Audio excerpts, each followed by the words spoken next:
Ang atong homily karon reflection, sentro sa ang bili sa pagsunod kang Kristo. Most people are hard. No? Mga lagad galing ka sa Ginoo, musimba galing ka sa Ginoo. Then, people, wingon nga unsa ka ang ilang kanon ana.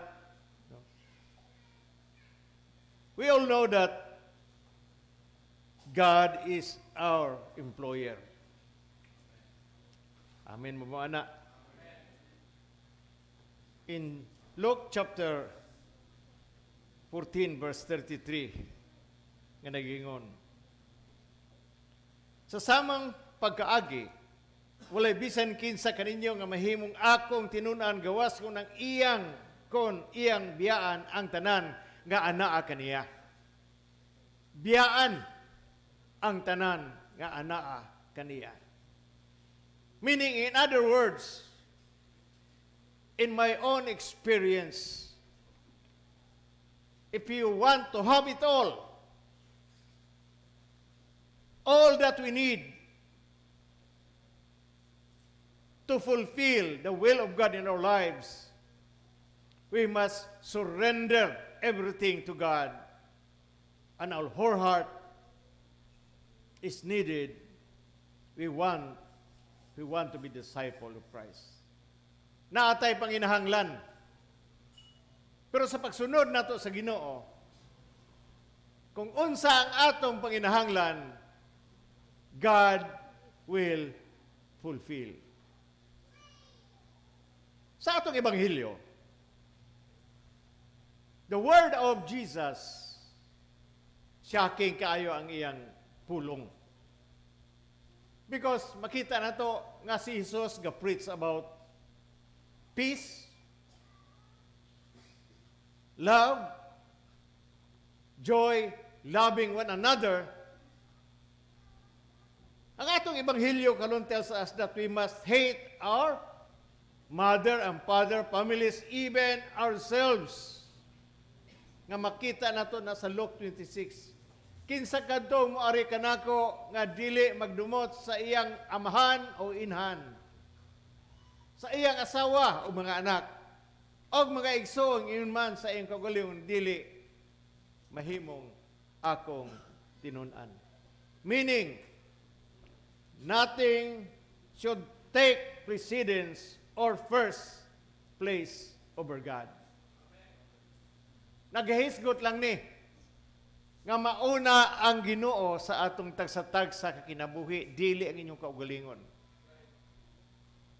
Placing our will before God. Ihatag nato ang atong kaugalingon nga kabubuton sa Ginoo. Kasagaran nato mahadlok ta.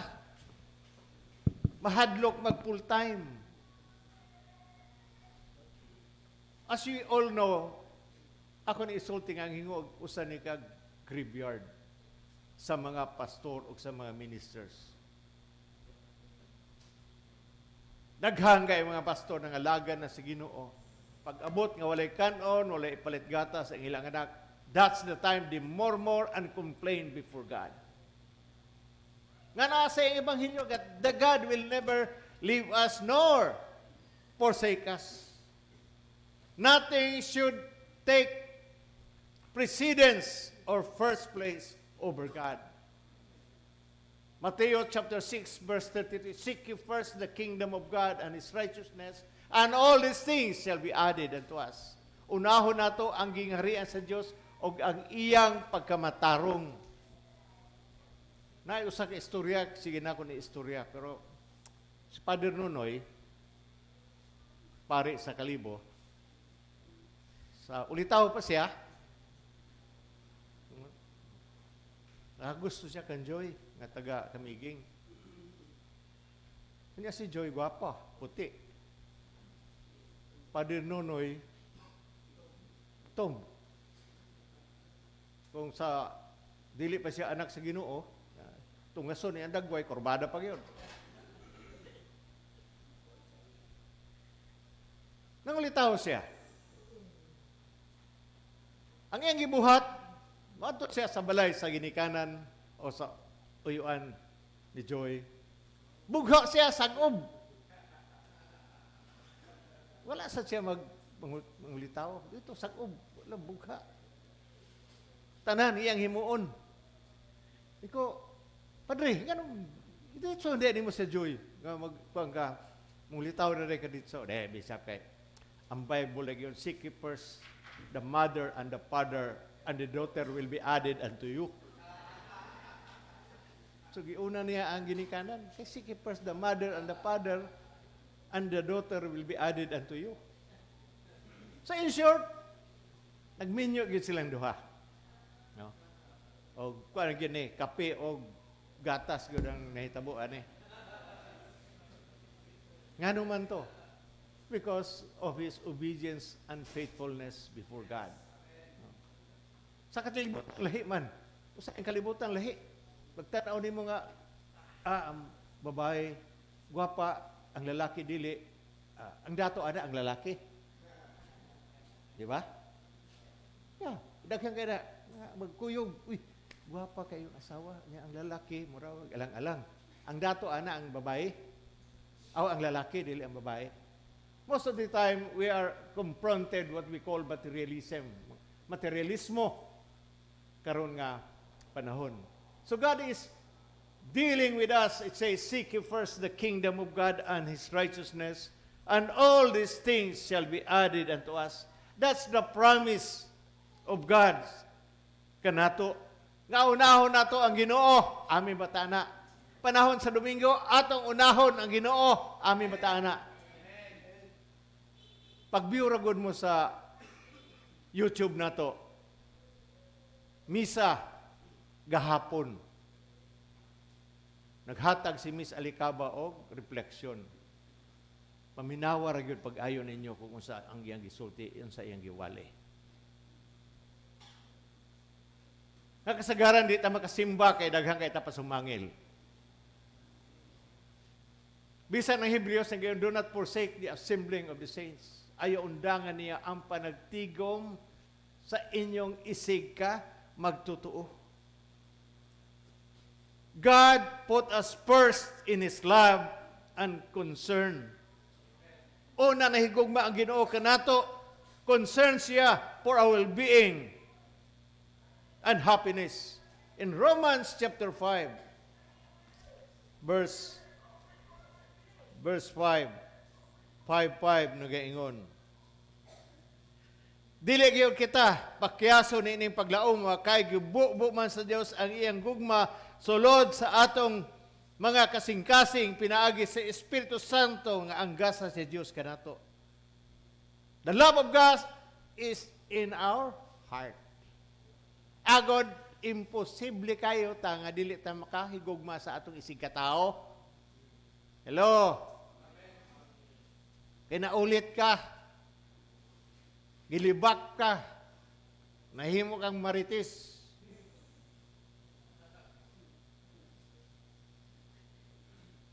Ang atong gugma kaniya is our response for His exceeding love and kindness towards us. Unsa may gihimo ni Hesus sa ato?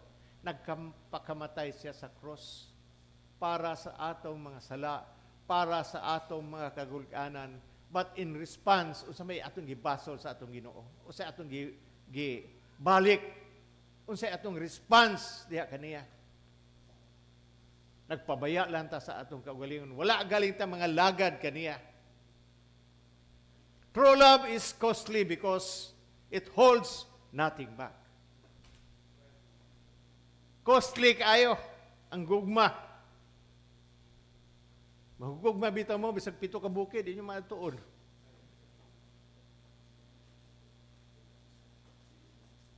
Nga mo adto ko. Ato na kong bukid, my love, kung muabot ko dito. Tungod sa akong gugma nimo. Kung dili mo ulan, madto ko. Muulan galing, di ko madto. Mo nag-iingon nato nga gugma. That kind of love is an emotion. emosyon na gali ang mo dagan sa atong kinabuhi, mo nang lisod.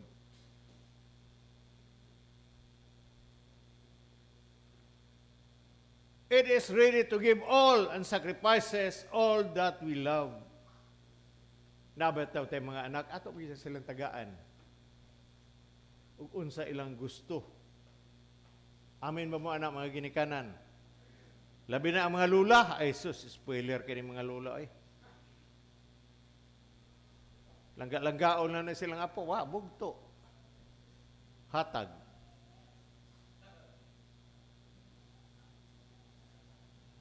God the Father gave us His only Son, the begotten Son of the Father, who freely offered His life for us. The cross as His atoning sacrifice for our sins. Agud walay salaan ni kalibutan nga wala gipasaylo sa Ginoo. Amin batana. Do not condemn other people for their sins. Ikaw makasasala pag ka. Ayaw paghusga. Para ka, dili sag ka, husgahan. The cross, sa ako naging as atoning sacrifice for our sins. His sacrifice, His sacrificial death brought us pardon and healing. New life in the Spirit and peace with God. Jesus willingly embraced the cross.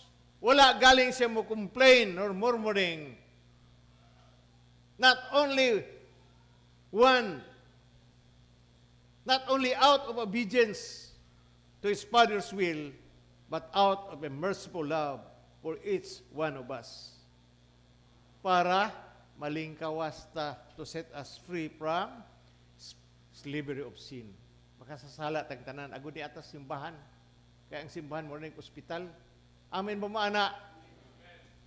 Ay, nagsimba diha kay puro na sila makasasala.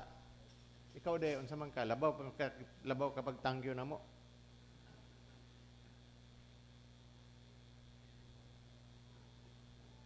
Nagpakamatay ang Ginoo kanato nag-sacrifice in order to set us free from slavery to sin, sa gahom sa yawa, and everything that would keep us from His love.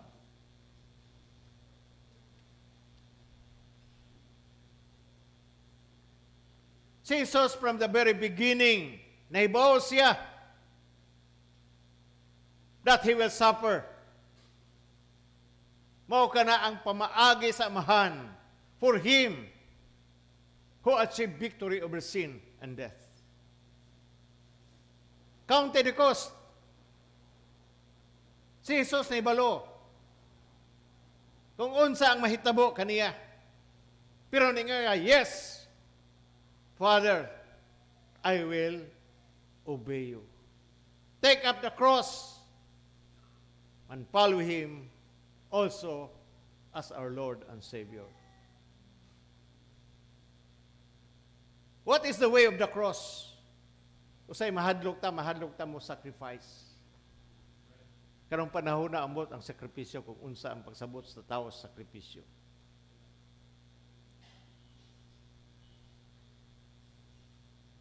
If you are a minister, ay sakripisyo nga abot nimo. Di ka makakaon og tulok adlaw. Magmurmur na dayon ka. Wa mi kaon for 3 days. Yung asawa mo, taken on. Di bitaw ta mamatay tulog ka adlaw. Inom ta tubig. Ano kasagaran, mga asawa, you have to understand ang yung bana usahay. Sometimes, biyaan mo, moadto sila in lugar for the work of the ministry. That's sacrifice. Dili baya na sayon. Pero man ang tahas ng gihatag, kabubuton sa Ginoo, sa tagsa kanato. God wants us to be a disciple How? Unsaon man nato nga mahimo tang disipulo sa Ginoo? How? Love others. Amin batana. Kung di ka kahigugma sa uban, naging Ginoo, higugmaa mga tao nag-persecute nimo, nagpasipala kanimo. Higugmaa siya. Pero kung makakita ka, mag-drive ka, lamay kailigsan. Turnaa di ang gugma sa Ginoo sa atong tagsatag sa kinabuhi. In John chapter 13, verse 34.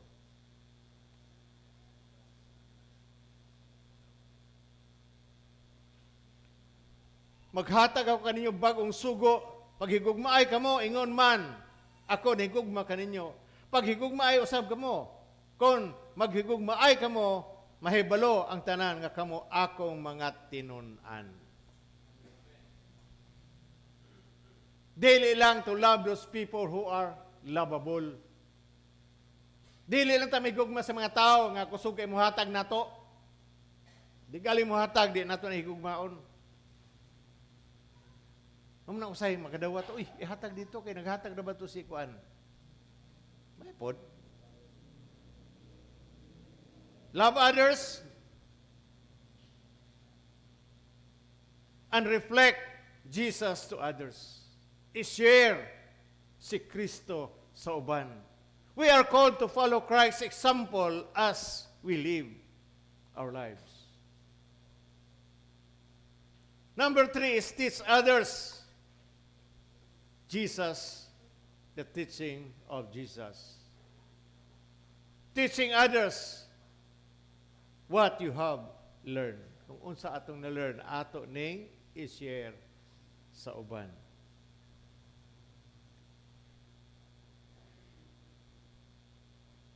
Helping others, not judging. In Luke chapter 7, verse 1.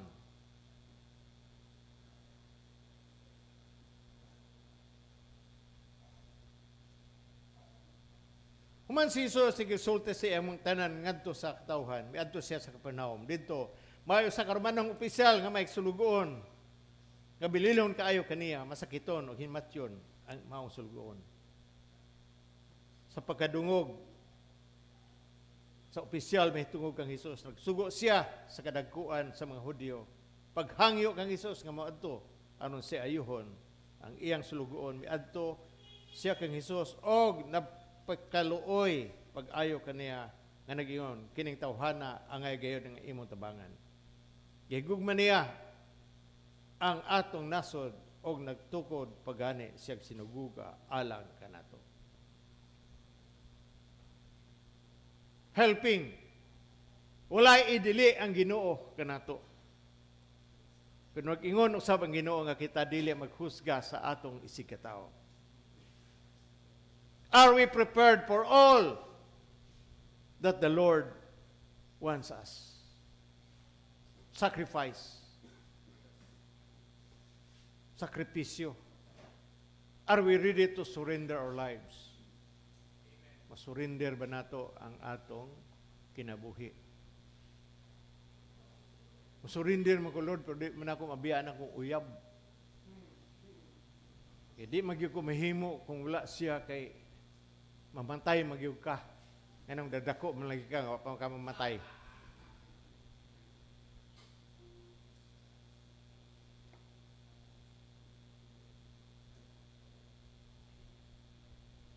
Sa ako nagingon, are we prepared for all that the Lord wants us? Luke 14:33 nagingon. Sa samang pag-aagi, walay bisan kinsa kaninyo nga mahimong akong tinun-an, gawas kung iyang biyaan ang tanan nga anaa kaniya. Forget everything. But God says, ang balanse and seek you first the kingdom of God. Ang tanan, iyang igadugang kanato. Luke 14:33, sa akong gibasa kanina. In other words, if we want to have all that we need to fulfill the will of God in our lives, we must surrender everything to God. lisod, sayon kaayo, pamation, pero lisod kaayo, pagabuhaton. Our whole heart is needed when we want to be a disciple of Christ. Ihatag nato ang atong kasing-kasing. Kasing-kasing sa ay nakatibukan kay di pa gyud nato mahimo. Kasing-kasing, at least natin desire to be a disciple of the Lord Jesus Christ. Surrender everything to Him.